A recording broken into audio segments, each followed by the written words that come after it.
for any new artists or people who are starting to find some traction in their career that are watching and hearing what David's saying, it presents a really great point I hear it a lot. Michael and I have spoken about it a lot. The idea that people are so scared that if they give up an opportunity that really isn't going to benefit them very much, they're scared the opportunity will never come around again. Let go of that fear, because if it came around once and they approached you, it's likely that somebody else is going to do the same thing.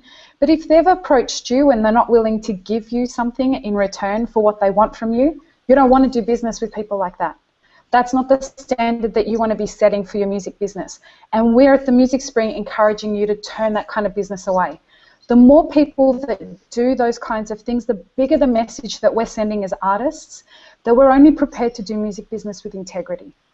And well, you can't take advantage of it. And you say music business, if people are offering you nothing, it's not business, it's charity. Yeah, exactly. On the other hand, I just have to go a little scenario that artists might find helpful. Very early on in the piece, I was working on a big musical project, which is how I met Rob Hurst from Midnight Oil and a bunch of these guys, and it was Australian musicians collaborating with sports people. Sounds horrible, I know. Wow. But yeah, and that's actually how I had a past I was actually an Olympic athlete, competed in track and field, and that was actually how this opportunity came about. So after contributing on these other songs that were being produced for the album, I played them a song that I'd written, which was about the Olympics, which was called "You're Here," and it was about being in the moment. Now you're going to do your best. It was a little cheesy, but it's hard not to get cheesy when you're talking about stuff like that.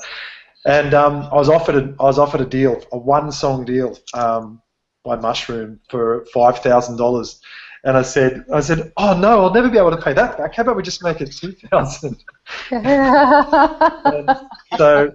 So the point I want to make is that if you are offered an advance or you're by a publisher, it is in their interest to pay that back. Like I still have some money outstanding from that one song that I have, because what happened was it was supposed to be sanctioned by SOCOG, and it was going to be internationally advertised on all the Olympic things. They were going to play it at all the ceremonies and stuff, and that didn't happen. So there was all this on the possibility, this was actually my introduction to the music industry, which was what made me run for the hills and just decide to do it independently.